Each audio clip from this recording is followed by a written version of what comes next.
Welcome all, and thank you for joining us tonight. We hope you will find the event inspiring. My name is Margherita, and I will start with an introduction to Themis. I'll keep it short to leave space for our speakers, but you can find any further information you need on the event brochure, which you've been sent, and on our website. A Q&A session will end the event today, so please do use the Zoom function to send in your questions as they arise. Themis was born out of a desire to promote an activist, progressive, and intersectional agenda aimed at representing the interests of all self-identifying women at the bar. We chose to create a completely new alliance to fill what we perceived to be a gap. Yet, as one of the pillars on which Themis was built is the understanding that equality can only be seriously advanced working collectively with other underrepresented groups at the bar. For this reason, since starting work on Themis this April, we consulted widely with individual women barristers, other groups with similar values, and the Bar Council. The feedback received has largely shaped our decision-making to date. Our initial 3-person leadership has now grown into a wider steering group. We are still looking for others to join the steering group in order to fill a number of interim positions, from comms to partnership relations, to finances, to GDPR policy, and to amend and finalize Themis's draft constitution, which will be posted on our website tonight. These roles will bring Themis's agenda forward until our first AGM at the end of October. During the AGM, a new committee will be elected democratically by members, which we hope will be diverse and representative of all women at the bar. To that end, we are glad to announce that membership to Themis opens today. Announcements will be put up on our portals today, outlining the membership criteria and application process. If you're interested in becoming more involved with us, then either email us expressing your interest in joining the steering group, or apply for membership and check out committee roles which you might want to stand for in October. Although you can find a detailed explanation of what we stand for online, we think it's important for us to emphasize that Themis differentiates itself by being at its core an intersectional alliance. We believe that the structural qualities of the bar, which have concentrated power and prestige in a small and unrepresentative group, are those that inhibit the progress of women, just like that of other underrepresented groups. It is for that reason that we will hear today from individuals that to us are emblematic of true diversity. We hope that this diversity will be reflected in Themis's newly elected committee in October and guide Themis's agenda going forward. We also believe that partnerships are essential to achieve what we set as Themis's objectives. We will hear from potential partners today and will continue investing in collaboration and discussion with groups we've been in touch with, such as Bridging the Bar, Ivy and Normanton, Women in Criminal Law, the Association of Women Barristers, and of course, the Bar Council, Chambers, and Inns of Court, in order to create lasting change. It is with great pleasure that I thus introduce you to our first 2 speakers in that order, Carlia from Ivy and Normanton, and Blessing from Bridging the Bar, who will kickstart this evening by telling us their own stories. Thank you for listening, and I hope you enjoy the event. Hello, so is that my introduction, Margherita? Yes, go ahead. And apologies, I should also mention that fuller bios of each of the speakers is available on the brochure, so we won't take up too much time introducing each one of them, but you can find a fuller description of who they are and what they've done on the brochure. Excellent. So Carlia, well, I leave the floor to you. Excellent. Well, hello, everyone. It's always very strange to be doing these things on Zoom and knowing that there are 83 participants, but I'll imagine that you're all laughing hilariously at my jokes and nodding along thoughtfully to everything that I say. So I'm a junior barrister at Doughty Street, a member of the crime team. I founded Ivy and Normanton, are the first legal outfitter dedicated to courtwear for women. I started it in 2015 when I was a pupil, and have been beavering away on it for a while now, and launched it in June of this year. And it's gone very well, and I've enjoyed it enormously. It started really back at bar school. I'd always been quite uncomfortable with the perception of the bar as very male and white, and this idea that this sort of traditional perception of what a barrister is this sort of white man. And I remember eating dinners at the inn, and seeing all the paintings on the walls and just thinking, this isn't how it should be. And it got worse when I became a pupil. And I started with 2 other male pupils, so I was very conscious of being a woman at that stage and being compared to them. And then we'd go into the robing rooms, and they were different sizes, and they would be wearing proper shirts, and I would have this sort of weird bib thing. And it took me 4 years to get pupillage, and I just remember thinking, it took me bloody ages to be here, and I just didn't want to feel like a second-class citizen. It came to a head when I walked into a legal outfitters and walked past all the men's courtwear to the tiny women's section at the back. And I remember looking at a set of novelty cufflinks that had, this judge on them. And again, it was this like a male white judge. And I just remember being irritated with that. And I tried on a shirt, and it didn't fit me. It didn't fit my body. It wasn't designed for a woman's body. It was a smaller version of a man's shirt. And my family is in the clothing business, and I just knew that something better could be created, and felt that it should be created.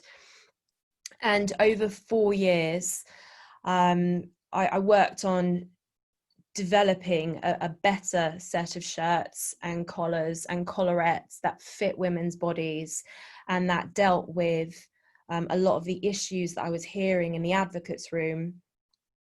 Our hair getting caught in the Velcro at the top, things not sitting properly underneath our suits, and I wanted to address that. And I'm not a businesswoman. I've had to learn to do this while I was learning to become a barrister.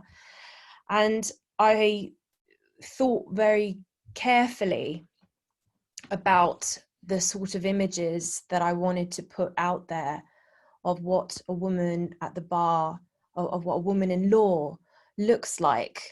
And I remember someone at the time just saying to me, just get anyone to do it, to model these clothes for you. Just get it out there, just get it up.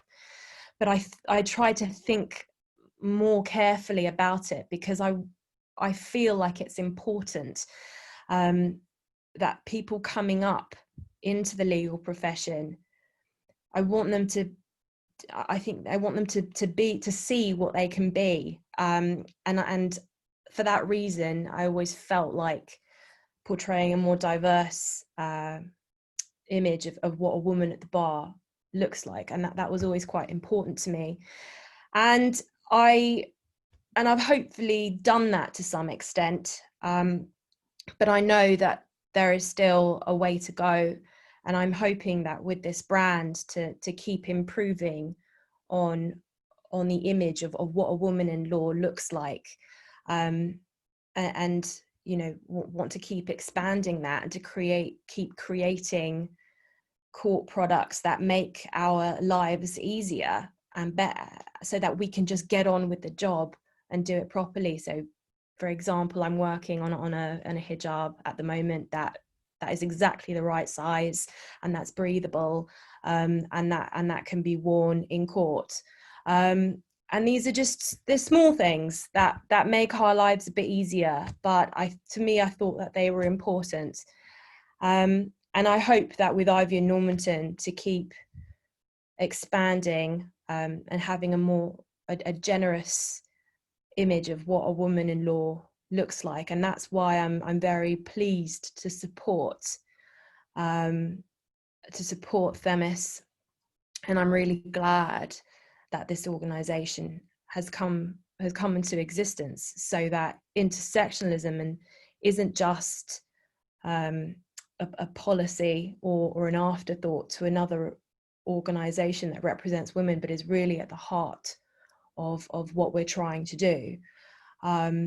So that's why I'm very pleased to be supporting Themis. And I think that's all I really have to say on it. Margarita, rescue me. Thank you. Yes, thank you, Kylia. It was great to hear from you. And we're excited to now hear from Blessing, who's part of the super successful Bridging the Bar. I hope I can say that it is super successful. So handing it over to you, Blessing, now. Thank you. And Kalia as well, thank you so much for talking about Ivy and Normanton. I was loving hearing about it. I saw your launch, and I also remember thinking, yes, finally, yes. And so, yeah, and everything you said about images and actually wanting to be careful about how you presented your brand, I really appreciated that. So I wanted to say that before I got started. Oh, thanks, Blessing. No worries. Well, good evening, everyone. As has already been said, my name's Blessing Park, and I'm here representing Bridging the Bar, a charity that was launched to the public last August and which aims to make the bar accessible for everyone. Our organizational mantra or motto is that a bar that reflects society. Hold on, wait, now I've got our motto wrong, which isn't that great because I'm the comms person, but a bar that represents society benefits society. And that is how we aim to go forward, and that encapsulates everything that we're trying to promote and present. And naturally, that leads us to connect with organizations like Themis. And so it is a massive pleasure of mine to be here representing the entire committee, and to actually be able to extend our hand in solidarity and support to Themis. And we're really proud to see you launch, and extremely proud to have been asked to speak at this event today. So I'll give a brief introduction to who I am, and then I'll talk more about intersectionality and intersectional feminism in particular, and how Bridging the Bar and Themis align in that regard. So I am what's the BSB's term? And I'm an unregistered barrister. I was called to the bar in December 2019 by Inner Temple. And I also created a platform called Blessing at the Bar, a blog for aspiring barristers, which has expanded now into workshops and study resources and tools for aspiring barristers. It was from my work with Bridging the Bar with Blessing at the Bar, that I was asked to come on to Bridging the Bar. And my role is comms and external affairs. So all of the social media, all of that stuff, it's not all me, but that's the stuff that I oversee, because digital media and connecting with people is something I'm extremely passionate about. And this is why even us currently being here having a webinar on Zoom, it's very 2020, but this is the kind of future that I had always seen as being able to help us connect with each other and really engage with each other in a really integrated way. So my experiences of interacting with the bar are going to be very similar to a lot of you, especially if you're approaching it from the perspective of a Black woman. I have found myself increasingly finding so much in common and solidarity with other women who are also trying to get into the bar or who are already practicing. And it goes to show why having that awareness of intersectionality is essential. So in my view, and I think in the view of others here who do also endorse and ascribe to intersectionality, unless you're taking that into account, you haven't fully embraced your allyship. And often it's women who speak up for other women and provide solidarity and sisterhood. And that enables us to thrive within corporate environments that would otherwise oppress and marginalize us as individuals. And so if we're unable to recognize how a system may have differences to you that may not be physically perceptible, such as race or disability, we're missing opportunities to be a voice for other women and to be allies for other women when they need it. And I just wanted to make a point there and reflect back to what Kalia was talking about when she was talking about creating a hijab for Ivy and Normanton that fits and is easy to wear and can be worn in court. That awareness of the need of another is what is really at the heart of intersectional feminism and intersectionality. And that really touched my heart, and I just wanted to acknowledge that. And so since its launch, Bridging the Bar has sought to position itself as an organization that seeks to address and promote intersectionality at the bar amongst the individuals it seeks to help provide practical experience, skills, mentorship, and guidance. And naturally, in order to achieve its aims to bridge the bar for all, it's going to look across and network across, in the words of Issa Rae, to other organizations like Themis, and find ways that we can, amongst our own different organizations that are doing different things, we can actually connect the dots and have a holistically and fully encompassing approach to diversity that leaves no stone unturned. And so in line with that, we were, as I mentioned at the start of my talk, we were really happy and proud to align ourselves with Themis and to continue working with Themis and other such organizations. One such thing that I think is something that hasn't been publicly launched formally yet, but is what we're working on, is a diversity directory, because we want there to be a place where all people trying to enter the bar or currently at the bar can be aware of different organizations like Bridging the Bar, like Themis, like Black Women in Law, Black Men in Law, other organizations that are seeking to provide help and support for people from marginalized and non-traditional backgrounds. And so I just wanted to put the call out there. If anyone is listening from an organization like Bridging the Bar in Themis and wants to be involved in our diversity directory, then please contact us on all the social media accounts. It'll probably be me, but get in touch with us if you are interested in that. So when we launched to the public, Bridging the Bar last August, we were backed by over 40 chambers who supported our flagship mini pupillage scheme. One of the things our mini pupillage scheme aims to address is the practical work experience that is necessary in order to enter the bar and to thrive in the profession. And so as we're providing that kind of support, we're also looking to organizations like Themis to work with, because we want to make sure that we're providing as much support for our students, including all of the different things that may affect them and things that may not be, as I mentioned, physically perceptible, but could still have a massive impact on somebody's life. And so with all of that, we look forward to collaborating as well as sharing knowledge and resources to achieve the common aims that Bridging the Bar and Themis have. And I also wanted to put a call out there, if there are any barristers currently listening, pupil or practicing, who want to be involved with Bridging the Bar and support us with our mini pupillage and our mentoring scheme, then please feel free to volunteer with us. All information is on our website and our social media pages, but you can always DM me or any member of the committee and ask your questions. That wraps it up for me for now, but I again wanted to express my gratitude for having the opportunity to speak today, and to also say that it is massively an honor to be amongst such an esteemed panel. A lot of the women here are people who I very much stan in my own personal life, so it's really great to see you all here and to be able to speak with you. So that's it from me. I'm going to hand back. But yeah, just wanted to sign off on behalf of Bridging the Bar and say thank you very much. Thank you, Blessing. It was great to hear about Bridging the Bar, and we look forward to collaborating too in the future.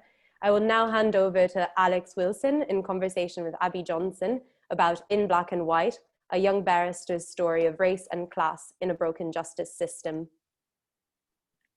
Thank you very much, Margaret. So I'm Abby Johnson. I'm a barrister who specialises in defence work, and I practice from 25 Bedford Row. But enough about me, because I'm really excited to introduce you guys to Alexandra Wilson. And I'm sure that a lot of you have actually joined this launch because you want to hear from her as well. So as most of you will know, Alex is a barrister. She specialises in crime and in family law. She practices from 5 St Andrews Hill, and she's known online as the Essex Barrister, which reflects where she was born and raised. and her brilliant debut book In Black and White has just been released to critical acclaim. And the book is a really excellently interwoven navigation of anecdotes around her early cases as she came to the bar, as well as excellent statistical and data analysis around the racial discrimination which is prevalent within the legal system and wider society. And it's all condensed into 251 easy to read pages, which I raced through in about 2 days. So Alex and I have had a short conversation before just to try and structure what we would be going over for you guys. And to start, as you know, Alex, I'm not putting you on the spot here, but I just thought it would be great if you could read out one of your favourite passages from the book so we can discuss that before going on to other questions. Thank you so much, Abby. So I'm going to read an extract from chapter 8, just the beginning of chapter 8, and the chapter's called Being Black. I was nervous for my first case in the Crown Court. I was representing Mr. Ahmed, who was charged with possession of drugs with intent to supply a large amount of cannabis. Whilst I'd dealt with many drugs cases in the Magistrates' Court before, judges in the Crown Court have greater sentencing powers. They aren't limited to a 6-month custodial sentence per offence, and this weighed heavily on my mind. My client could face a substantial amount of time in prison, and he was only 18 years old. I was being trusted by my client and his solicitor with a serious case where my client's liberty was undoubtedly on the line. Rushing into the robing room to put on my wig and gown, I bumped into a senior barrister I knew who invited me to join his conversation with a colleague. They were discussing the judge we were all due to appear in front of that day. As usual, we started to work out how likely we were to succeed in our case based on what we'd heard from others about the judge. We concluded that this judge was fair and balanced, and whatever decision he reached would probably be the most appropriate, even if it was unfavourable to our respective clients. The barrister I hadn't met before turned to me and smiled, delighted with our conclusions. He paused, took a breath, and declared, "At least the racist judge is retired. I've got a black kid today, and he would have had no hope." I glanced at him, unsure of how to react. He added, "It's a huge relief for black boys everywhere that he's gone." I lowered my head and thought about what he'd said. It was true, I guess. If a racist judge had retired, that was a brilliant thing for everyone, black boys particularly. It worried me that it had become so normalised that there were judges who were perceived to be racist.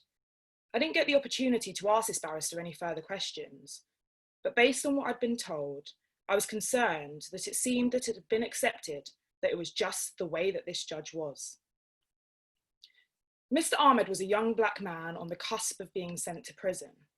His mitigation, that is, the factors that were relevant to the court reducing any sentence, covered multiple pages of my notebook. My instructing solicitor had known him since he was a young child, when he had started to get involved in criminal activity. One thing was clear: this young man's life would not be helped by being sent to prison.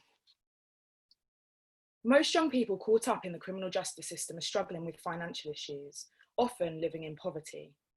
Mr. Ahmed was unemployed and didn't have any family to support him, financially or otherwise. He had spent the vast majority of his childhood in the care system. Whilst I was relieved that a racist judge had left, I remained concerned about the fate of my client. Black men, like Mr. Ahmed, are overrepresented in the youth and adult justice system.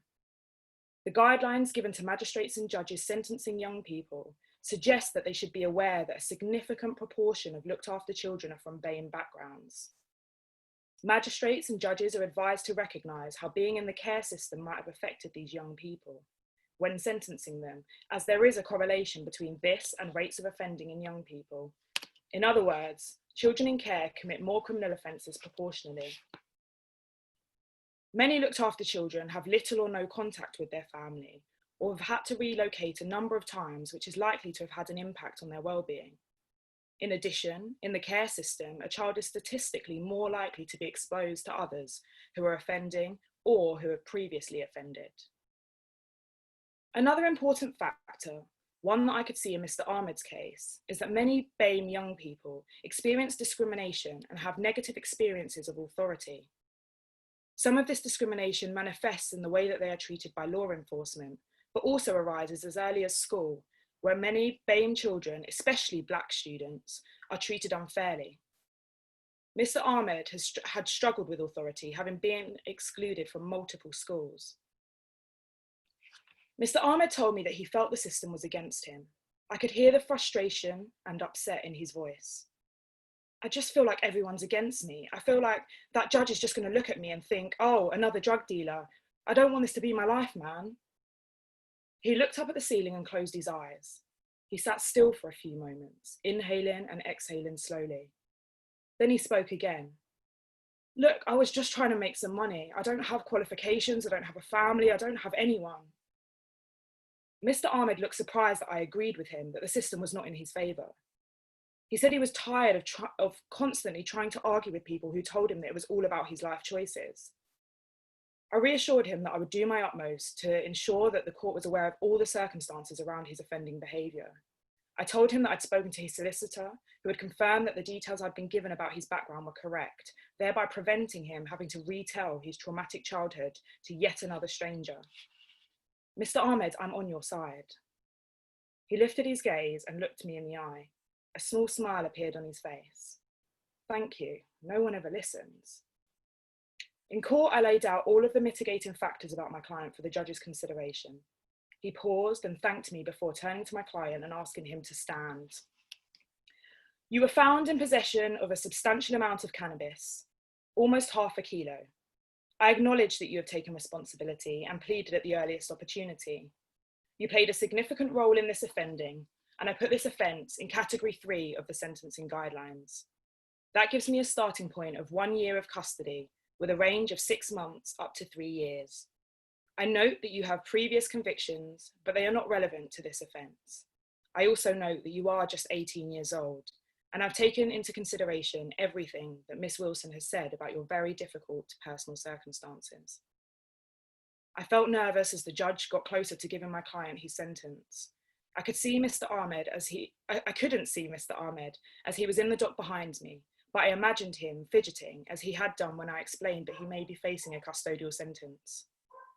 Mr. Ahmed, the judge continued, I would have given you a 12-month sentence, but I've reduced this to 8 months to reflect your early guilty plea.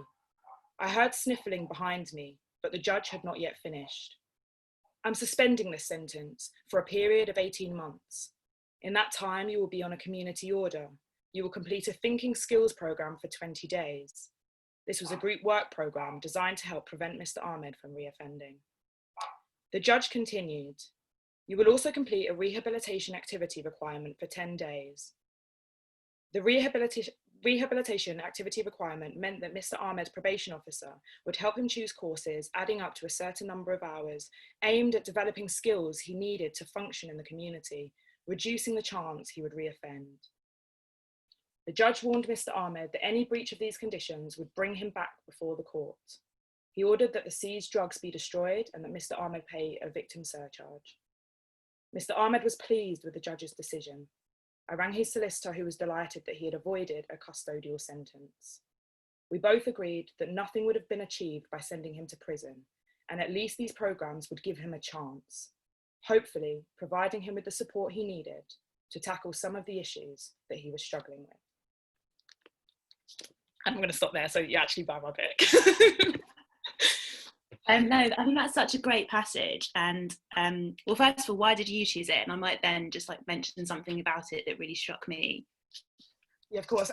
I think this Mr. Ahmed's story is a story that I see so often. It's one of the most common, even today in court, I saw another, Mr. Ahmed. And being someone who is Black and someone who has Black brothers, a Black dad, Black cousins, Black friends, it is so difficult for me as a practitioner to go into court on an almost daily basis and see the same sort of person coming through the court system, and the disconnect that so many of these young people have. And I think for me, coming and joining the bar, I felt that something that I might be able to offer, and I hope I do offer that, is trying to bridge that disconnect, being someone that actually has young Black male friends and family. It's not so alien to me. you know, I have something that's in common with those people, but then also have something in common with, you know, the judges and the other barristers, because the other side of me is that, you know, Oxford educated barrister. So I think I felt like I was a bridge between those two worlds. I think Abby, Yeah. we've spoke about this before, haven't we? I think you. Yeah, we have. Yeah, I definitely get that as well. And I think actually an extra element of it is I think my clients sort of see me and they hear my voice and they're a little bit confused about like what's going on. Like, why do you talk the way that you do, but you're black, and then you're like wearing a barrister's wig, but you've got an afro or you've got braids underneath it, and you can just sort of see them trying to work you out as you go through it. But definitely I feel as though they seem to connect with you on some sort of level because you share a very visible characteristic with them. The bit of that passage actually that really struck me, and I guess because as a practitioner I'm so used to seeing the Mr. Ahmeds, but it was that chat that you had with your colleagues in the robing room beforehand. And it was one particular sentence, one particular section, where you describe the barrister saying to you, well, at least the racist judge has left the courtroom, and then immediately saying, oh, you know, and it's a great thing for black boys everywhere. And I kind of thought, yeah, I remember that happens so often as a black practitioner, that like a non-black practitioner, or very often a white practitioner, will kind of go out of their way to mention something to do with race to you with a smile on their face, and almost as though they think that they are finding like some common ground with you and so on. But it always makes me feel really distinctly uncomfortable. I never really know how I'm supposed to react to what they've said, because I think, you know, that sort of thing is maybe a comfort in the way that they're describing it. This person who's very obviously racist has left the bench, but then I'm left thinking, well, if he was there and then he's left, who else has left? Why have you said that to me and not to anybody else? You know, would you have said this to a white colleague, and so on? So that was a section that I thought really, really like struck me. But I thought it was great that you put it in there, because it really showed the entire kind of journey that you have when you're at court. And that kind of leads me on to my next question, which is, what sort of reception has your book had, not from members of the public, but actually from colleagues at the bar? Have you been surprised at all by the way that people have taken the book in conversations that you've had with them and so on? Yeah, I think the first thing to say is I was so nervous. I was more nervous about how the profession was going to react than the general public, to be honest, because I thought, you know, there'll be people thinking this woman has just joined the bar, like, and now she's written a book about us. But that was the whole point. The whole point was to portray, you know, what it's like to join the profession. What is it like being, you know, kind of fresh-eyed, enthusiastic and young, and coming into this kind of elite, long-standing profession. I was really, really nervous about that, but I've been pleasantly surprised. I think a lot of the bar generally, I mean, legal Twitter is just great generally. I think it's brilliant. And I think that a lot of practitioners have been really, really supportive and actually engaged in what I've said. So, you know, it's what's been nice is having people be like, oh, I really liked this part of your book, and it's really made me think twice actually about, for example, you know, the Mr. Ahmeds. Like, it's made me think, you know, actually I, as a, for example, one barrister spoke to me recently and was like, you know, I as a 50-year-old white female might not be connecting with my clients in the way that I've always thought I was. You know, it's made me think twice and think, actually, you know, what can I do to make sure that I'm not coming across as this patronizing kind of, I'm above you, even unintentionally. And for me, that's a huge thing, because I think for too long at the bar, we've not, and I say that having not been at the bar for very long, but having spoken to lots of people who've been there for a lot longer than I have, you know, I think for too long we have been a profession that it doesn't talk about the problems that we have, you know, particularly race. I just think that more recently it's been, and there are so many brilliant black female and male barristers, you know, QCs, but the problem is there's just not that many of them, you know, and you know, Abby and I know there's so many people here, like Narita, for example. Like, I've met Narita so many times, and, you know, she's absolutely brilliant, one of my role models. But why is it that there's so few? Why are there so few, like, women full stop who are QCs? But then when you break it down even further, you know, women who are from Black or other minority ethnic backgrounds, and then particularly Black. Like, I really do struggle, and I know in my book I use BAME wherever statistics collect data on BAME people, but let's not ignore the fact that actually, like, a lot of statistics don't record how many Black practitioners there are, and I genuinely find it hard to find those who are there. And I can't imagine how those senior people feel themselves, because they've been carrying all the diversity for the last however many years. So yeah, I think the profession have been great about it, and I'm hoping it's encouraging more discussion, and I hope it contributes to what so many other people are doing in terms of actually, you know, addressing the problems that we do have at the bar. Yeah, I think it's going to be a really good launching pad for conversations, in a similar way that the Secret Barrister book sort of made it easier to have conversations with friends and family who are not at the bar, who have sort of read it and become more familiar with the vocabulary and so on. I think that although in many ways in black and white, I can see that the audience that it was written for wasn't necessarily for people who are in the legal profession, that you were sort of normalising the process for people who are coming into it. But I think that as practitioners, there's so much that we can take from it. And I love the fact that you wrote it at such an early stage in your career, because I think another thing that we lose sight of, particularly as criminal practitioners, is just how outrageous the Magistrates Court is, and how important the Magistrates Court and youth courts are. And reading it, I was just like, this is exactly what was happening in 2011 when I was doing my pupillage.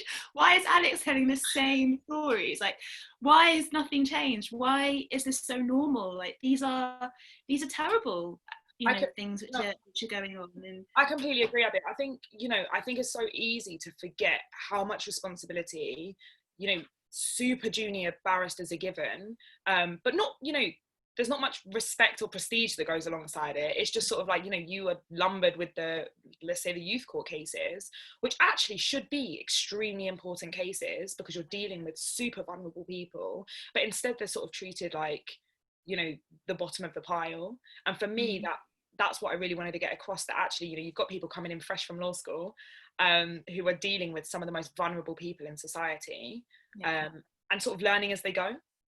Yeah.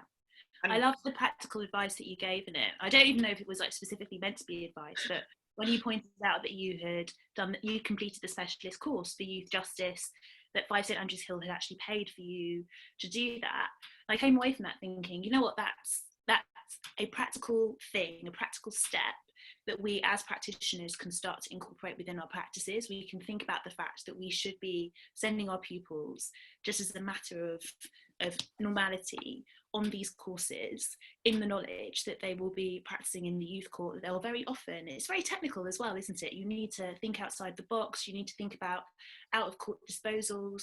You need to have the courage to be able to challenge the fact that they're even in the court space in the first place.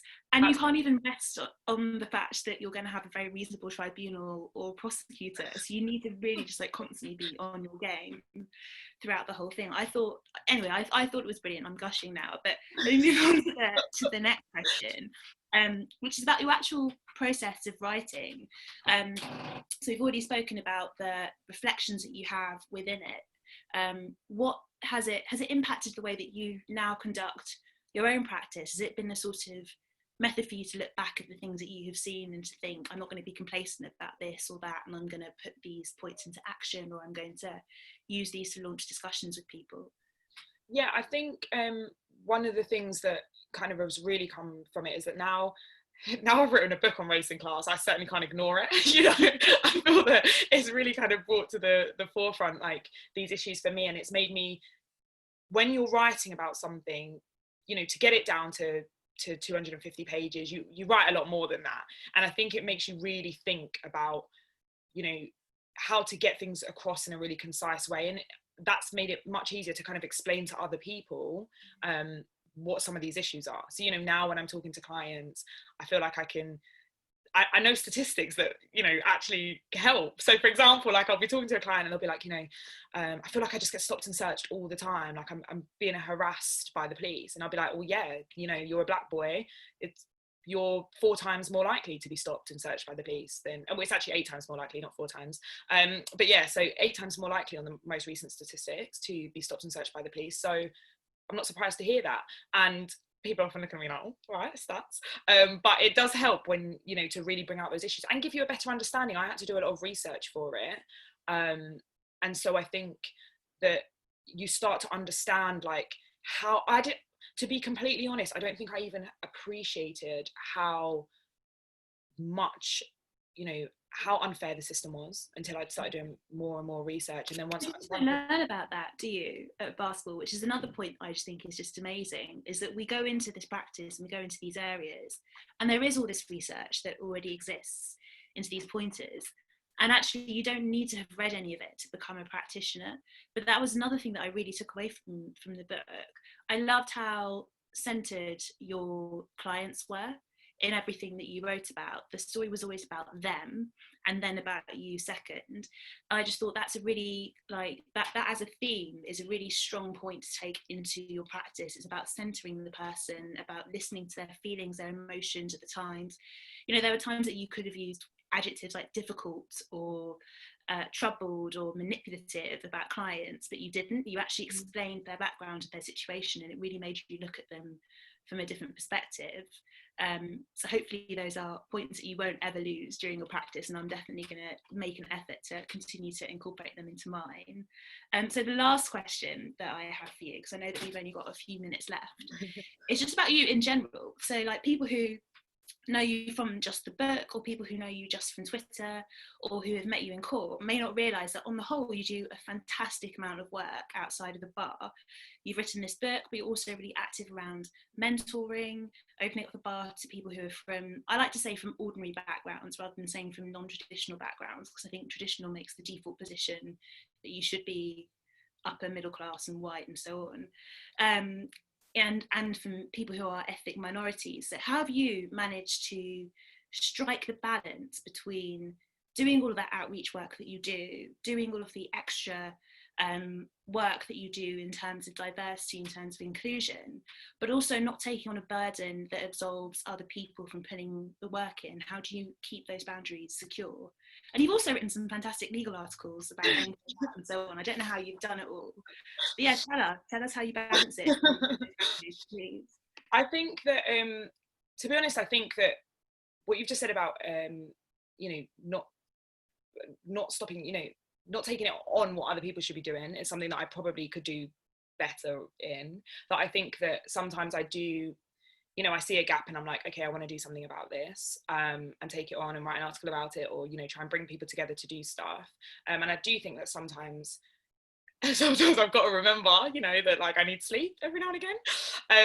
But I think that it boils down to the fact that I do really care. And I think that, you know, when people really care about things, they're willing to give up like their evenings and weekends. I wouldn't necessarily recommend it. And I think as women, and I know this is obviously focused on women, I think as women we're too keen to do that often, that we give up a lot of our like personal life to help others, and sometimes that can be really hard to like draw the boundary and be like, actually no. And so how do I draw the boundaries? Do you know what? Being completely honest, I think my friends help. Like I'm an Essex girl at heart, and you know we still like to go out a lot. So I think that my friends. That's like I've seen. You've seen, Abby. Like we like to still go out, and I think always texting you like, okay, I see the new handbag. I see the flip flop. I have to draw a line at the end of the day, because I'm like, you know, it literally. Yeah, my friends keep me sane, so I think that really helps. Essex keeps you sane. I love it. But yeah, so thank you, and thank you so much, Abby. Thanks for your thoughtful questions, and that's been really it's helpful. It's been great to chat with you. I'll hand back over to Margot, because I know that we're going to move in now to the panel. Yes, and I'll hand over directly to Ashwini, who's going to moderate the panel. So, floor to you. Okay, thank you. Margarita, and a really big thanks to Themis for inviting me to be part of this exciting launch event.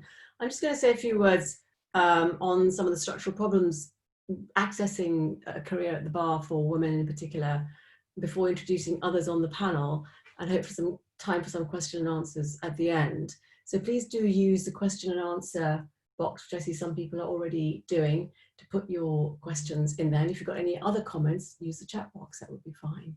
Particularly the ones that say, hey, it's all going brilliantly, and thank you to everybody.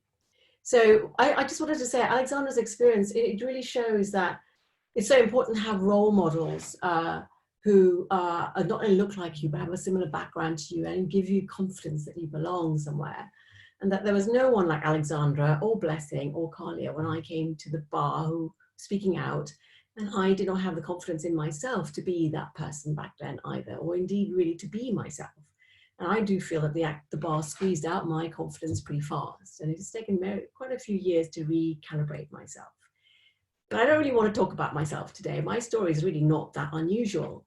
I wanted to tell you about my dear friend Juliet, who was as brilliant a woman as you can find anywhere, all the right background, you know, good public school, first from Oxford.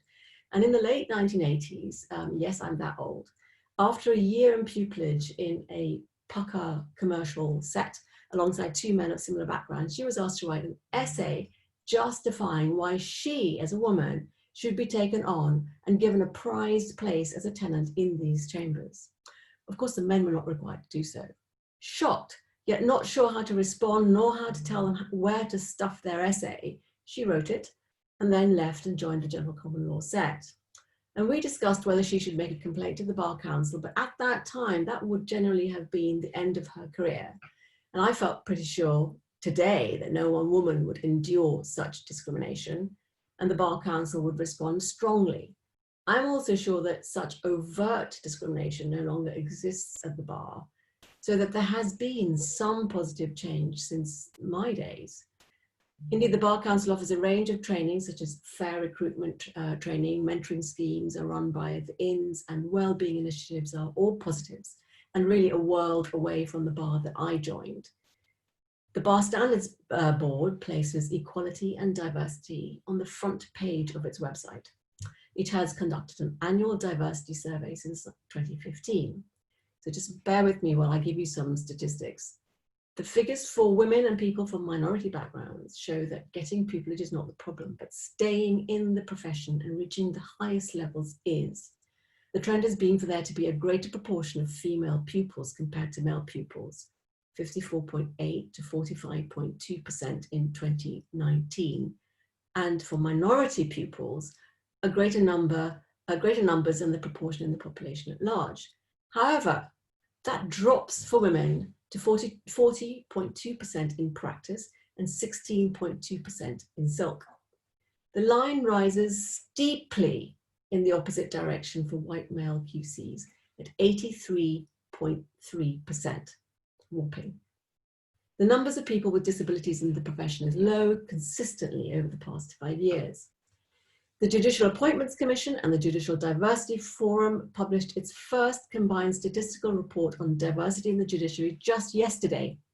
It won't come as any surprise that women and ethnic minority barristers remain underrepresented in the judiciary.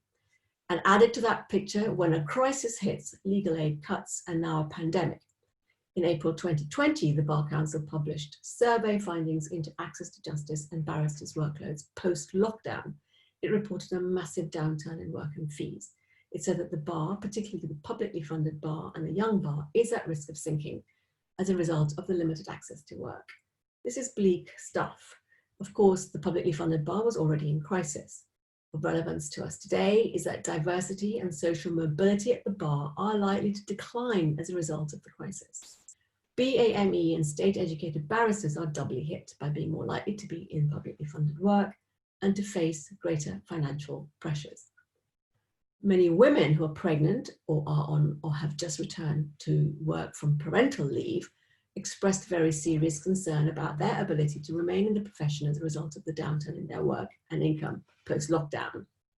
This survey does not seem to have looked at women except through the lens of pregnancy, and it also does not include disability. However, I think it's accurate to say that there is a preponderance of women, including BAME women, at the publicly funded bar whose income is largely from legal aid, and so are the lower paid members of the profession. But it also suggests that women, whether at the publicly funded bar or not, are at greater risk through, in particular, parental leave issues. So here's another shock. The Bar Standards Board has concluded that it will take 50 years more at this rate for women in the profession to make up 50% of QCs, and 100 years more for the percentage of BAME QCs in the profession to reflect the proportion in the wider population. So the published figures do show that staying in the profession and reaching the top as a woman or ethnic minority barrister requires real stamina. There's no way that they can reflect true merit or professional ability. So this is a real reinforced plate glass ceiling. And lifting our gaze outwards, it is of course not just the bar. We know that more than a century after women's suffrage in the UK, women are still fighting for gender equality in the wider workplace. On Equal Pay Day today, which is, I was told today, it is right to note that the World Economic Forum's 2020 Gender Gap Report says that it will take 257 years before men and women have pay equality. Pause for that, yes. In other words, a woman would have to be born in the year 2255 to get equal pay at work. And worse news, the gap has increased since 2018. When I last gave a similar talk, the gap was 217 years. So the reasons identified will sound familiar. Women choose lower paid occupations, work part-time, the so-called motherhood penalty, and of course, discrimination and bias. So why must women endure such disadvantage? The World Economic Forum has identified 4 closing the gender gap accelerators. I won't go into them because there's not so much time, but the Bar Council has launched an accelerator program of its own, looking more broadly at factors underpinning inequality. It looks at fair allocation of work, mentoring, flexible working, sexual harassment and bullying, women in law pledge, and the culture at the bar. Even though accelerator programs sound to me like they're aimed at improving your driving skills, they are essential. The devil, of course, is in the detail. Sylvia Walby, a UNESCO chair in gender research at Lancaster University, has advised that we need to look at broader issues of gender balance in decision-making and whether women are full participants in the decision-making in a particular society. The reality is that the professional structures within the profession, our profession, still do not adequately accommodate the reality of all women's lives. The facts that women are still often steered towards legal aid or less well-paid work and find themselves doing the poorly rewarded work is a form of unconscious bias. This is about merit itself. When a woman or person of colour or from any other underrepresented section of society is promoted, there's often a public trumpeting while private whispers opine that they're probably not up to it. The vile calumny of a charge of tokenism. The pace of progress is slow, some argue, because only the best will do. Well, one response is that we must re-examine the merit principle to ensure that it is underpinned by criteria which also value the particular skills and experiences all women can bring to the role.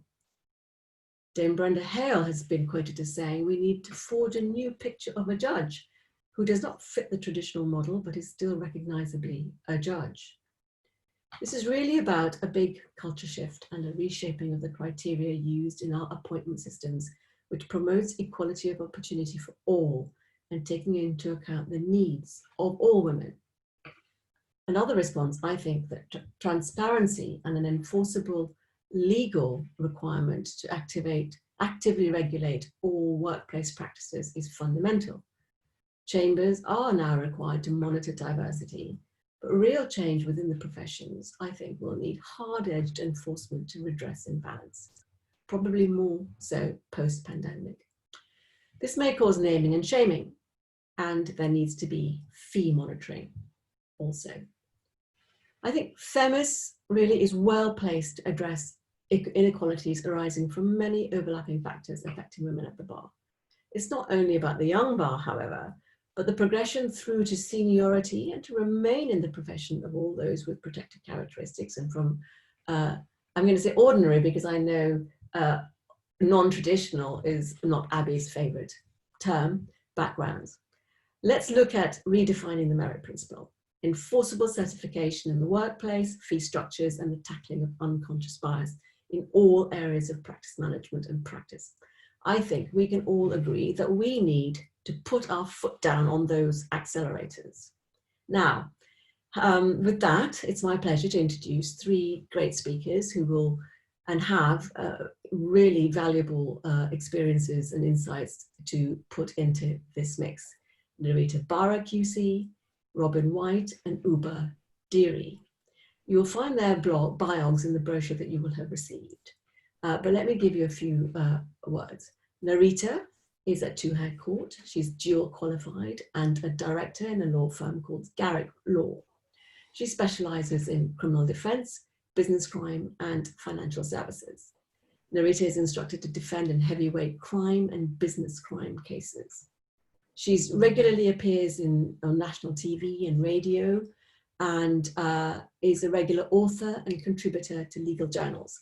Her most recent article was published by The Times and Counsel magazine. She was also recently interviewed by the Financial Times to discuss the voices of successful women. And I'm hoping, and I think we will hear a lot more about that from her today. Following that, you'll hear from Robin White from Old Squire Chambers, and she specializes in employment and discrimination. She was the first person to transition while practicing in law. Recently, she won a case widening the gender reassignment protected characteristics to include gender fluid, non-binary people, and no doubt she will tell you more about that. She may also tell us more about extracts from her article about being trans in the law. Finally, you're going to hear from Uba Deary, who's at Garden Court Chambers, and she specializes in asylum and immigration, and she was a teaching assistant before coming to the bar. She's regularly instructed in complex asylum appeals, notably soon after the completion of her pupillage. She was instructed as a junior in the country guidance case OO Algeria CG in 2016. And she was featured in the Lawyer Monthly magazine in 2017 for her pro bono work. So with those brief introductions, I'm going to now hand over to Narita. Thank you, Narita. Thank you very much, Sweeney. Can I just say thank you all for making the time for joining us on a Friday night. I wish Themis every success as an organisation, and I ask all of you to join and ensure it grows from strength to strength. And it will only succeed in its aims if all of you support the organisation. So please do make sure you enrol and become members. It's a Friday evening and it's now 4 minutes past 8. So I thought it might be fun or an easier way to set out for you the trials and tribulations of Narita Bara QC on her journey, which is about 23 years and 3/4 at the bar. So here it goes. I was aged 5 and I heard my parents talking. I got an alphabet book. My father said, well, she doesn't have any problem talking. But my mother says, well, she can't write her name. This book is amazing, I declare. Why did my school not tell me about it? My mum says she's going to move school tomorrow. I then moved to another school. Age 16, I attend the careers fair. It consists of a rack of old pamphlets in a corridor. The careers teacher looks at me intensely when I go to see her and says, I think you should pursue a career as a cook. So I went home and I informed my parents. My mother said I would not go very far as a cook because baked beans were my signature dish. My father stared at me intensely and declared that I should put all my talking to good use and become a barrister. So there I am, age 16 and one day. I don't have the foggiest what barristers do. There are no lawyers in my family, I'm the first person to go to university. So I decide to feign illness once a week. It enables me to eat beans on toast and watch a programme which many of you won't remember, but it was called Crown Court, and it used to come on daytime TV. It was really boring. There was two barristers dressed up in their gowns, and they would reenact a case, but not like any LA programme. 1997, and I commenced my Chancery pupillage. I did not have a clue. Fortunately, my two-brained fellow pupil did. He announced with a resigned sigh that I could plagiarise and seek his assistance because otherwise I stood no chance. I didn't get taken on, but you see, I didn't have the guts to ask why. So in 1998, I commenced my third sixth pupillage in crime. Well, this was more like it. It was my first day on my feet in Clerkenwell Magistrates Court, and I acted very carefully on the advice of my wise pupil master. Tell your opponent it's your first day. I decided my pupil master was not so wise, as my opponent used the information and nearly had me arrested by a grumpy district judge for contempt. So I go to the Crown Court. It's my first day in fancy dress. I await my turn patiently, and in court I rehearse my bail application numerous times. They call out the case, I get to my feet, and simultaneously the entire public gallery is filled with students. I commence my bail application, and in panic I mistake 1,800 for 18,000. The judge interjects. Miss Barra, he says, I've never said this to counsel before, but you must be lying. The public gallery and the judge break into laughter. I am mortified. The insignificant years, well, I adopt the Oscar Wilde theory. Those should not be dwelled upon. They involved lots of hard work, grafting, and days where I thought that I would become an actress. 2012, I was approached by a very handsome QC from Two Hare Court, and he said to me, I think you should apply to our chambers. And I said, no, because your chambers will never take anyone like me. He came back again, and on a few weeks later, I decided I could see why this man was a QC and had these two letters behind his name, because he had persuaded me. So I applied and was mindful to 365 days of rejection. It's a study, it's on YouTube, and if you haven't watched it, watch it. 6 months later, I was at home in the kitchen making my baked beans on toast, when the charming QC phones me up and says, you will now be offered a tenancy at Two Hare Court. I drop all of my utensils and say, please don't tell anyone yet. I really need to think about this. He says, well, it's far too late for that. 2017 comes, and I think, oh, let me have a look at the criteria for becoming a Queen's Counsel. Right, you have to have novel cases, complex cases, and exceptional cases. Well, I don't really have any, I thought. So I go through my notes and I start to review my cases. And I think about one. This was where I was leading a female barrister. And I walked into the robing room to find a prosecutor shouting at my junior. I quickly form a human shield between the two of them. And in a menacing fashion, I say to him, if you ever speak to my junior like that again, you'll have to deal with me. I look up at him. He's twice my size and twice my height. And then, what was the novel point? Well, I decided that I was going to jab him with my stiletto if I needed to deploy it. Again, my other case. Well, this was really difficult because I set out the case for my client and told him he'd be going to prison for a very long time.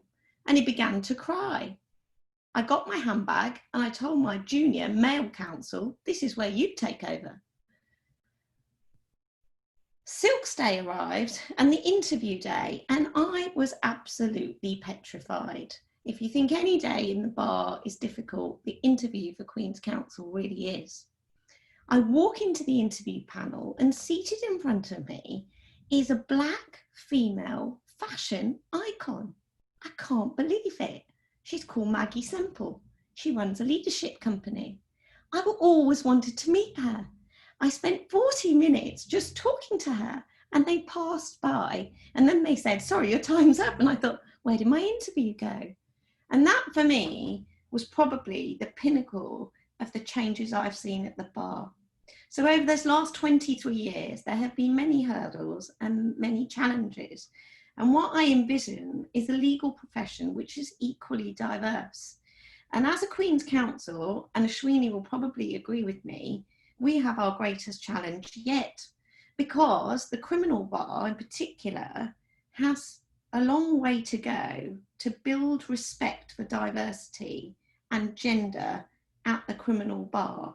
And it's imperative that those like me and others who make it to the top support and tell their story, so that you and others who are involved or want to have a career in the law think that it is possible. So I hope that's helpful, but that's my story, and it's just starting for me. So every time you think that, okay, I've got here, the next chapter starts, and hopefully I can make it easier for other people on that journey. Thanks, Ashwini. I think that's all I've got to say.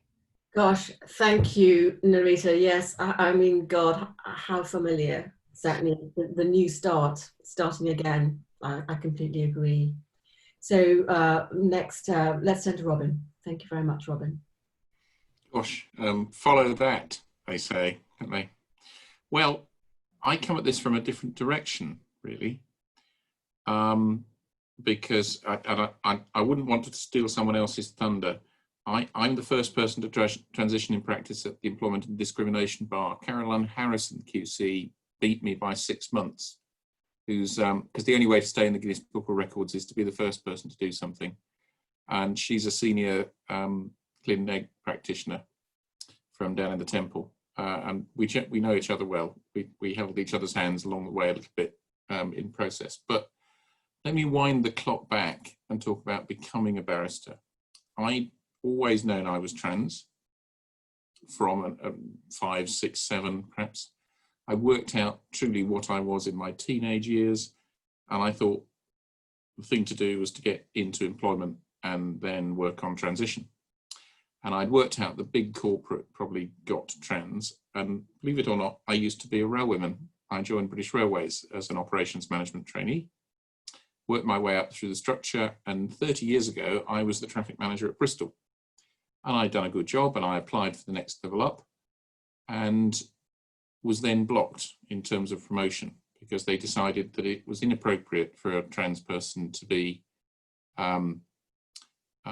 too publicly seen. And they decided that I couldn't have the next level of job up that I was supposed to have, and they would create a job for me tucked away in headquarters offices where nobody would have to see you.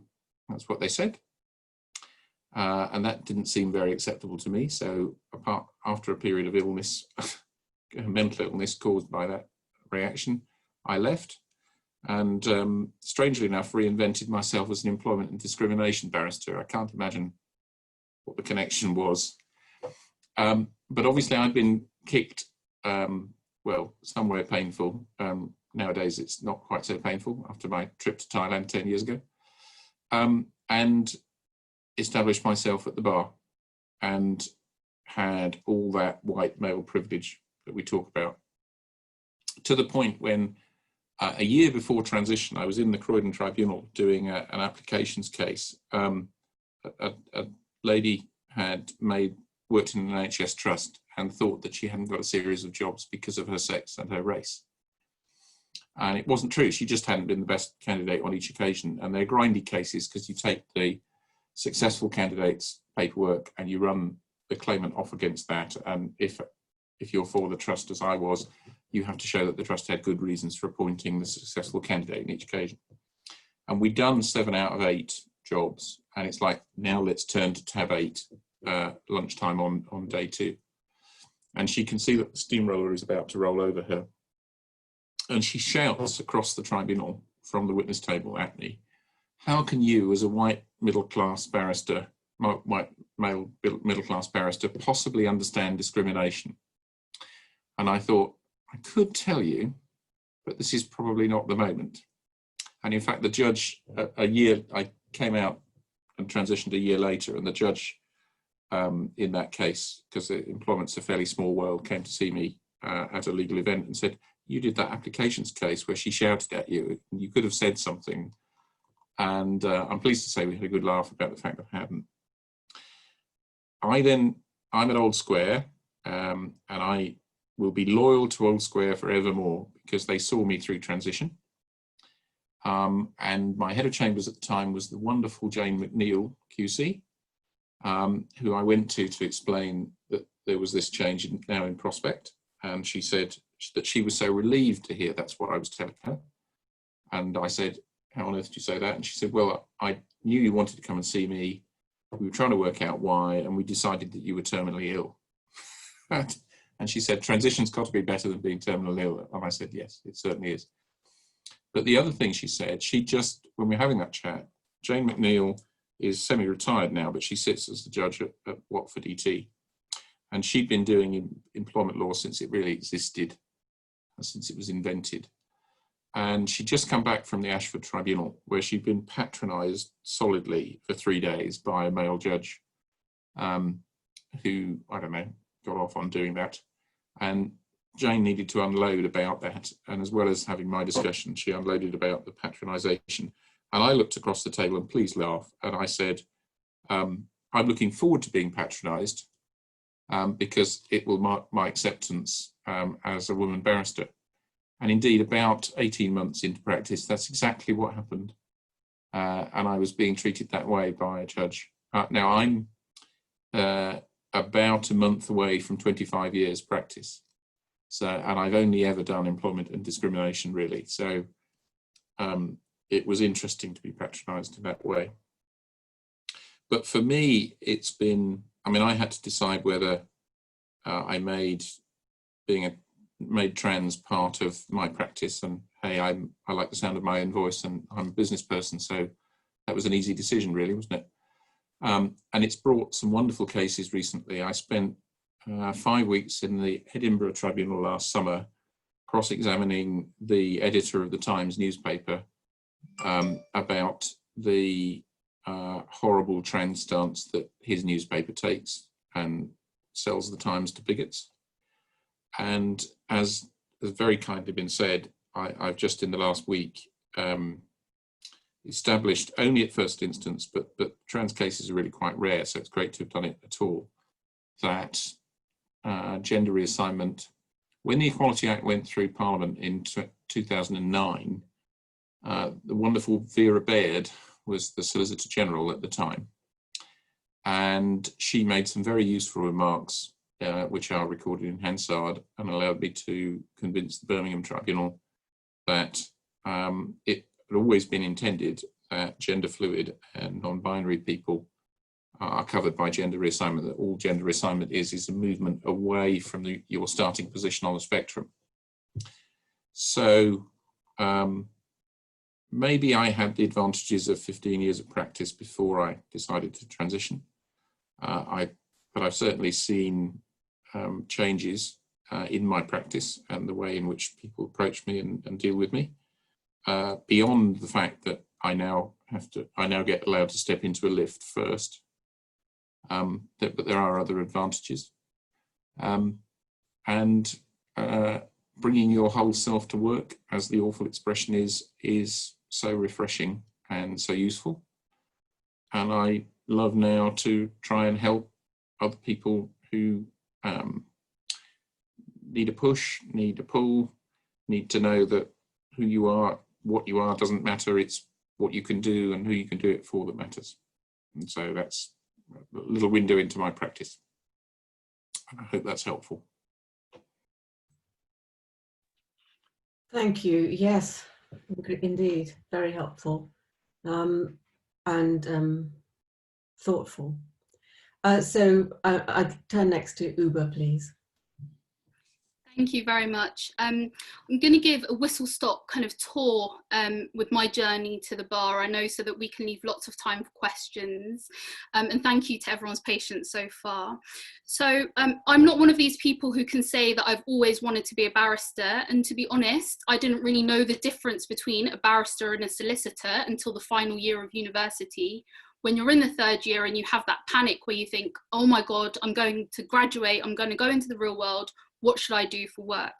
And that's really when I started investigating and researching. And I didn't know any barristers or solicitors at the time. I knew that I wanted to use my degree and maybe practice, but I didn't really know kind of where to take it. And one thing I did have, even though I didn't know any barristers or solicitors, I did have a really good internet connection and I did have really good Googling skills. So I went on kind of every single kind of, I knew I wanted to do human rights, so I went on every single kind of barristers' chambers websites, solicitors' websites to kind of look to see if there was anyone that looked like me really, that I could have as a mentor and who's could maybe show me the path through their CV that I could follow to kind of get to the position that they were in. And through the research that I did, I realized a number of things, that there weren't very many Black women who were barristers, there weren't very many women who wore hijabs, and there were almost virtually none, not even virtually, there were no women who were Black and wore hijabs. So kind of with that, I thought, what do I do? Do I kind of give up? There's no one that looks like me. How do I go about this? And my mom was really instrumental and said, look, your diversity and your difference is power. You absolutely have to go for it. And so in the final year of my university, in the final year in the summer, there was an email that was sent round from Middle Temple, who had a program called Access to the Bar. So it was for people from non-traditional backgrounds, encouraging them to do a 2-week paid work experience, so mini pupillage and some marshalling with a High Court judge. And so I applied for that and I was successful in getting that. And that was the first opportunity really of seeing what a barrister does day to day, that really kind of made me think this is something that I really want to pursue and this is something that I'd really like to do. So that was really, really important. Thinking about kind of what I was going to talk about today and kind of the advice that I would give to anyone listening, the 3 main things that I think were instrumental in helping me get to where I am today are, number 1, scholarships. Scholarships have been really instrumental. Money to be able to do the really expensive courses that you need to in order to qualify as a barrister. And Middle Temple were excellent to me and provided me with the Queen Mother Scholarship, and that covered all of my bar fees. So that was really, really important. The second thing looking back that has been really, really important has been mentors, and that's already been mentioned this evening. And I think that's what makes Themis and other organisations really, really important in terms of creating that network of other women, other allies who are able to support you.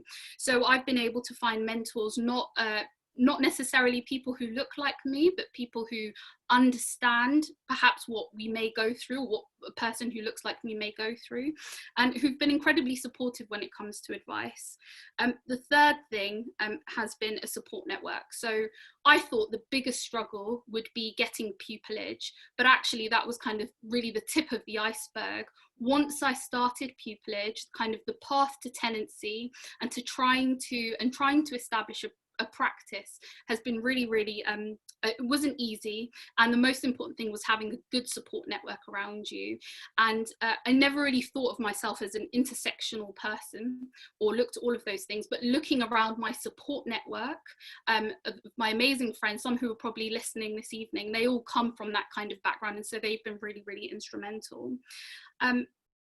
What I would like to say is that kind of, if we want a profession that is reflective of the society that we live in, it is important that we create opportunities for many people from as many diverse backgrounds as possible. And having never really thought of myself as an intersectional person, being a Black woman, being Muslim, being Somali, being a young woman, all of those sorts of things, I realized that my intersectionality, all of those characteristics that someone might see as a negative or a disadvantage, are all things that give me my power. And kind of the best feeling is when you have a client at core, not focusing on the negatives, but having a client at court who literally does a fist pump when they see you because you've turned up to represent them. And I think that is really, really important. It's so important to be able to inspire your clients with confidence and to let them know that kind of, you know, you will do your best for them. I think that's pretty much all I'm going to say, so that we can really facilitate a discussion if people have got questions. Wow, thank you very much, Uba. Very interesting experiences. So there are questions. I'm pleased to say a number of questions have been posed on the Q&A box. But Q&A box, if there's time now, so please do add some more. So I'm going to look at the first question here, if that's okay. And it's actually from an anonymous attendee. So please do identify yourself. It's perfectly okay. We're all friendly here. This is a person who says that they went to a commercial set in London and asked the question why they'd recruited only a handful of women pupils in the past 6 years. And this person was told that she was told that they were aware of the problem, and the women tended to be self-deselecting. I was left feeling that diversity was just a tick box exercise at his chambers. Diversity is a trendy topic at the moment. How much of this, it's not just at the bar, of course, how much of this is just lip service about getting more diverse people into the profession, and how much is actually focused on real and meaningful structural change? So I guess the question is really about structural changes and what the commitment, where you see whether there is real commitment to structural change. And I might add to that, whether there's any specific structural change that you think would have made a difference to you as you were journeying into and through the bar. So I don't know who wants to have a go at that question first. Stick a hand up, or I'm going to just plump for a person. And I've got in front of me Alex, Kalia, Uba, Robin, and Narita. So I'm going to choose any one of you. Narita, would you like to address that?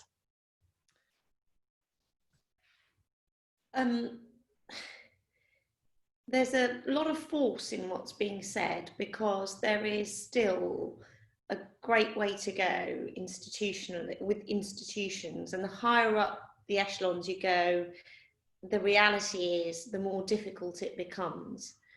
And what we have to do is we have to ensure that we, people like myself and Ashwini, as we become more senior, as we become part of chambers, that we take an integral role in that chambers. We hold ourselves out as role models. We make sure we're on the management committee. We challenge from within the structure and say, by way of example, one of the things I dealt with was in our chambers was looking at our website, and how anybody looking at our website may form the view that if they weren't from a certain background, they weren't going to be accepted in our chambers.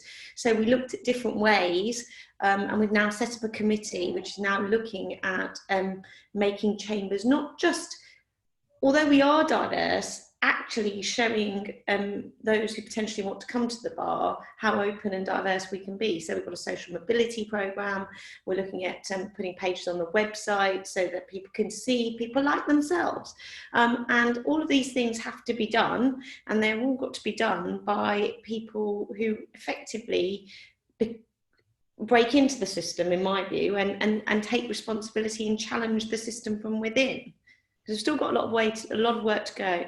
Do and a long way to go, and it's really important that if you can and you feel able to approach someone that you think is going to be a support or could be a mentor, and ask them to help and support you.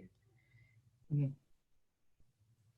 Well, I think that's really important, and I agree that we need to maintain the momentum as you succeed, to make sure that others can succeed as well. And certainly in our chambers at Doughty Street, we are really looking closely at recruitment policies and the criteria that we apply for people to come into the profession. But I think, as the statistics I cited show, that staying in the profession and succeeding to the highest level needs structural changes as well.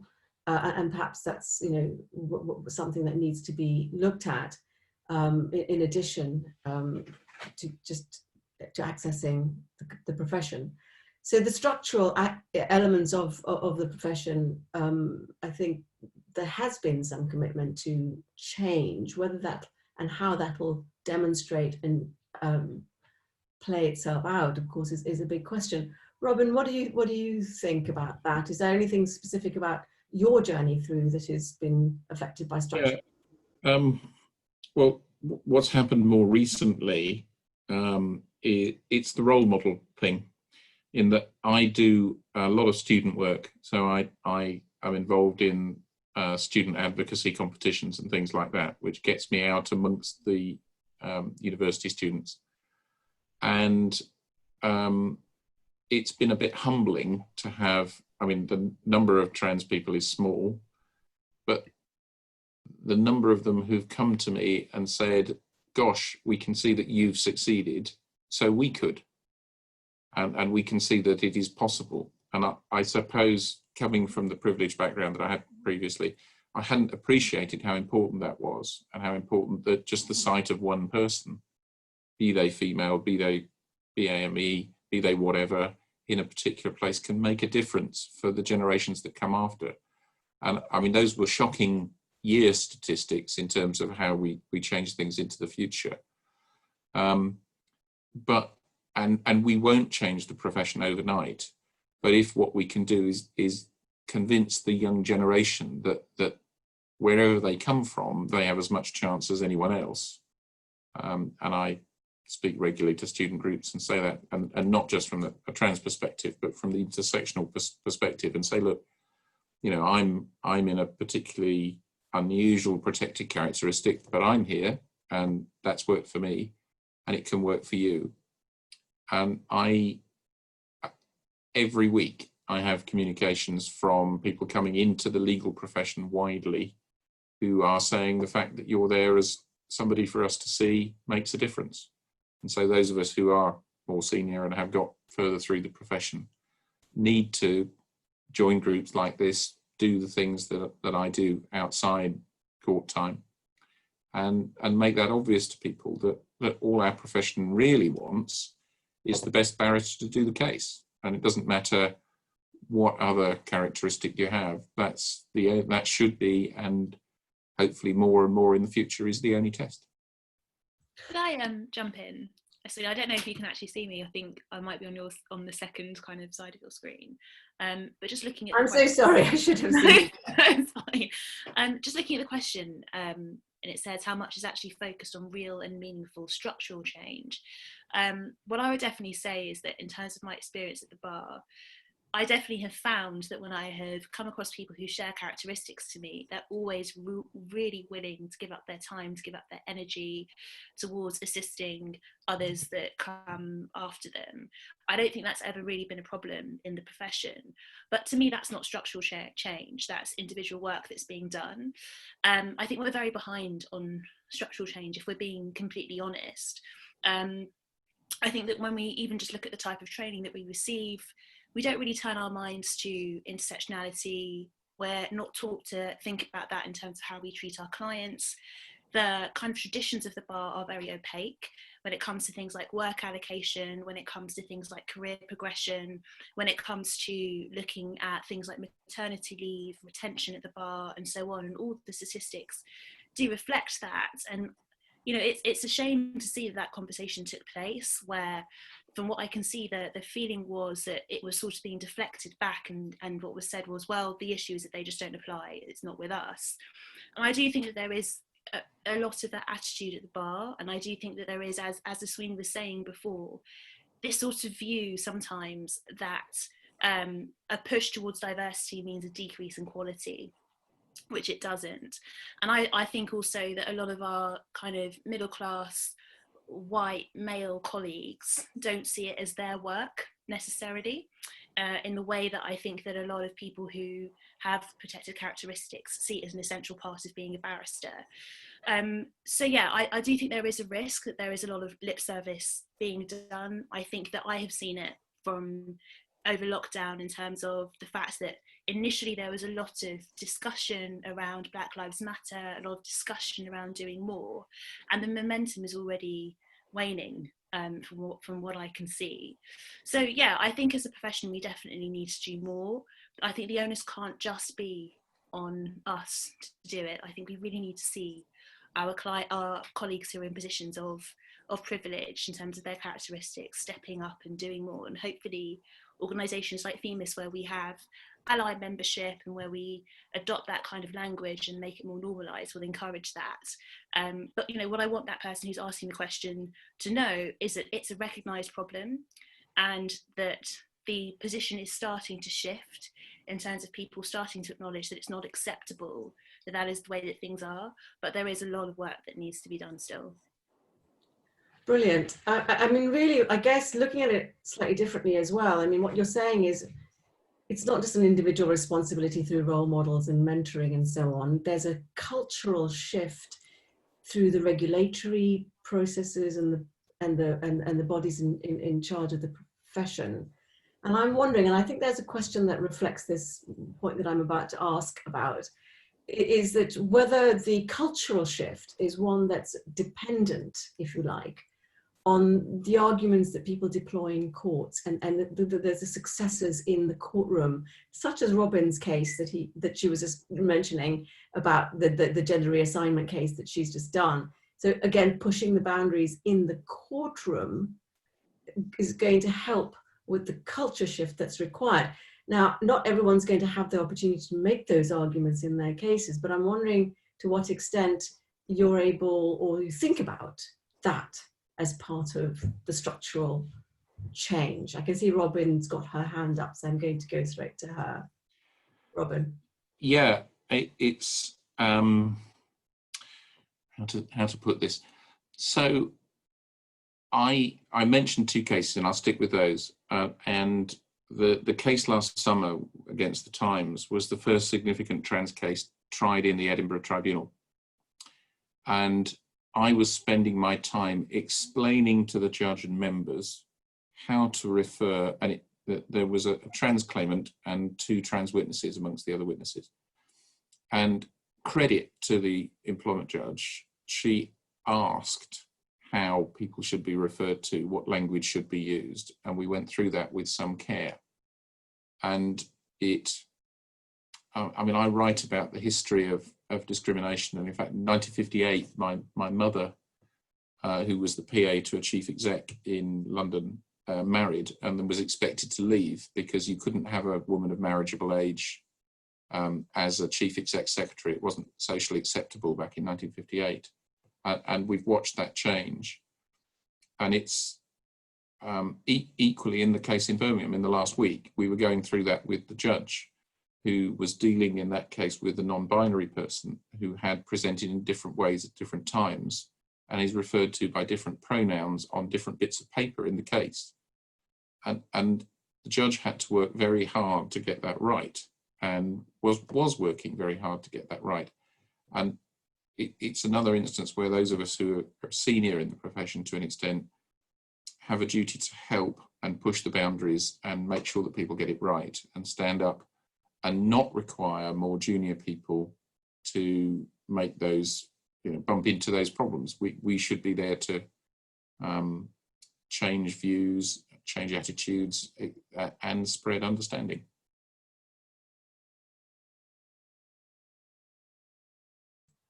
Thank you. Anyone else? Alex, do you have anything you want to say on any of the points that we've discussed so far?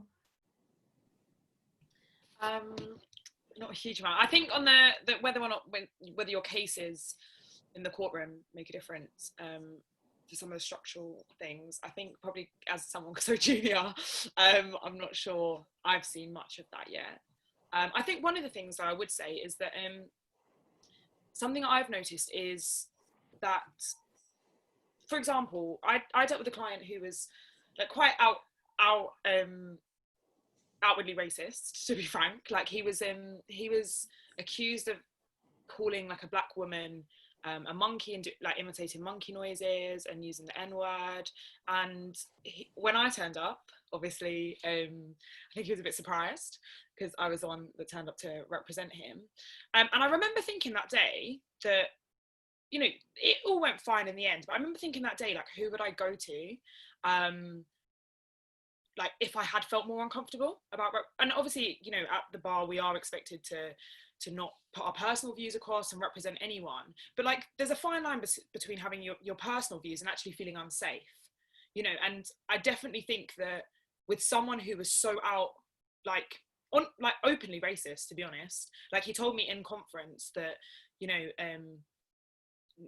although he thought black women were monkeys, he didn't think I was one. So, you know, he was like, as though I was meant to be grateful for that, you know.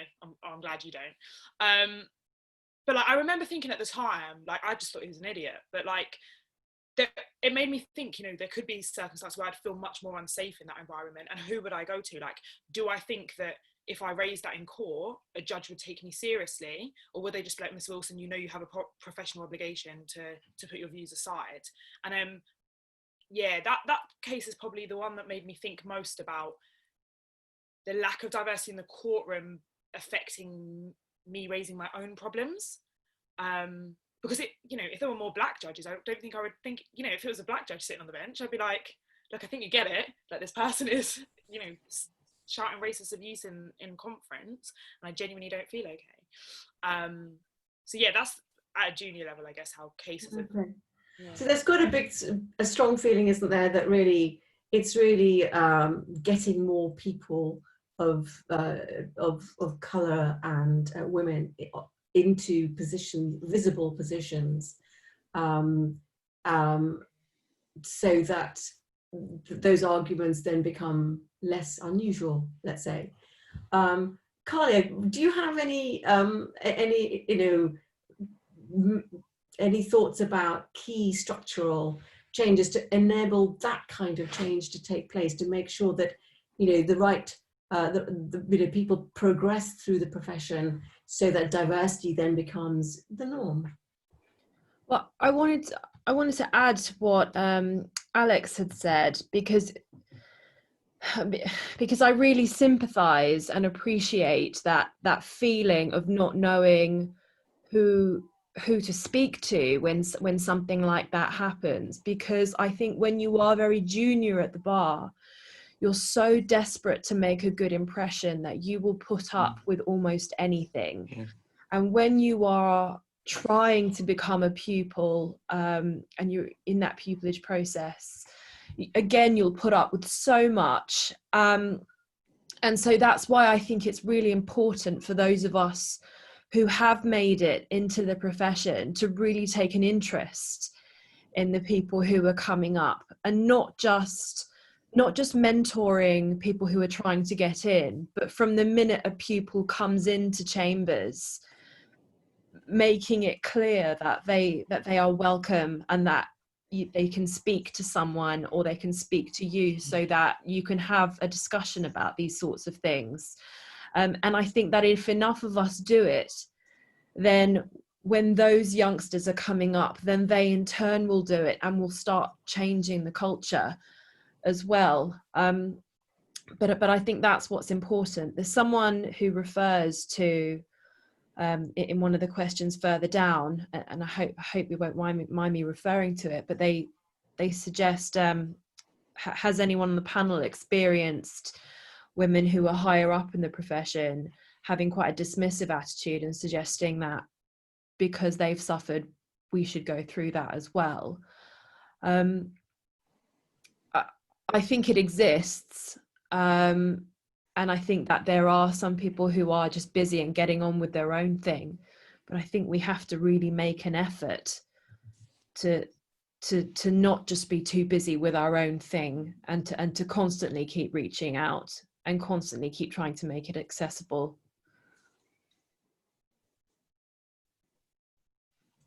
Thank you.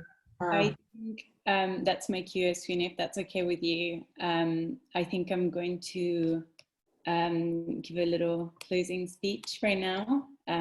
We're at the end of this launch event. Thank you all for joining. I would like to thank all of you amazing speakers. Thank you for joining Themis tonight, for sharing your experiences with us. It has been truly inspiring. So thanks for that. I would like to thank all of our attendees as well. Thanks for spending your Friday night with us. And we hope to see many of you soon again. This event, I just want to mention this event is recorded, so we'll try to upload it to Themis's website as soon as possible. I'm also very happy to announce that that membership and allyship are now open. So any one of you interested, you can go to Themis's website and sign up and join us. And I'm sure we'll be able to collaborate on a number of other amazing events. As mentioned during the, I think Ashwini mentioned it before, we have sent a brochure where you can find more information about all of our speakers. And you can also find more information about Themis. You can find Themis's website, and we have a small section about future events. And this will be a hackathon and a Themis AGM that should be happening end of October if everything goes well. But we will be sending out more information as soon as possible. And if you have any questions, comments, feedback, please do email us or contact us through social media. And thank you all for joining us. Again, thank you for this panel. It was absolutely fantastic. Thank you all for joining, and good night.